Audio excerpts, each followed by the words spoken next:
இப்போது நீங்கள் பார்க்குற இந்த ஒரு வீடியோவில் வந்து நம்ம பார்த்தீங்கன்னா டொயாட்டா இனோவாவுக்கு 2.5 மாடலுக்கு ரிமோட் கீ வந்து ப்ரோக்ராம் பண்ணி கொடுத்துருக்குறோம்.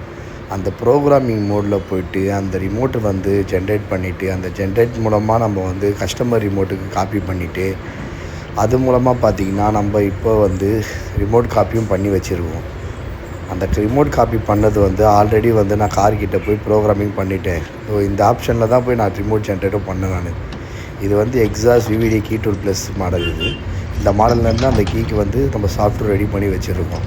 அதுக்கப்புறம் ஆல்ரெடி கார்கிட்ட போய் நான் ப்ரோக்ராமும் பண்ணி அடித்து அது பண்ணி முடிச்சதுக்கப்புறம் அது ஒர்க் ஆகுதா இல்லைன்றதும் ஒரு கண்டு முன்னாடி காட்டுறோம் பாருங்கள். நீங்களே நல்லாவே தெரியும் கொடுங்க. இது கூட அந்த வண்டி ஸ்டார்ட் பண்ணுற மாதிரி கீழே வந்து பார்த்தீங்கன்னா ஒரு புதுசாக கீ போட்டு கொடுத்துருக்கேன். பிளேடு வச்சு கீ போட்டு கொடுத்துருக்கேன். அந்த வண்டியை ஸ்டார்ட் பண்ணிக்கலாம். இந்த கீ ரிமோட்டோ ஒர்க் ஆகும், கஸ்டமர் ரிமோட்டோ ஒர்க் ஆகும், நம்ம பண்ணி கொடுத்த ரிமோட்டோ ஒர்க் ஆகுது.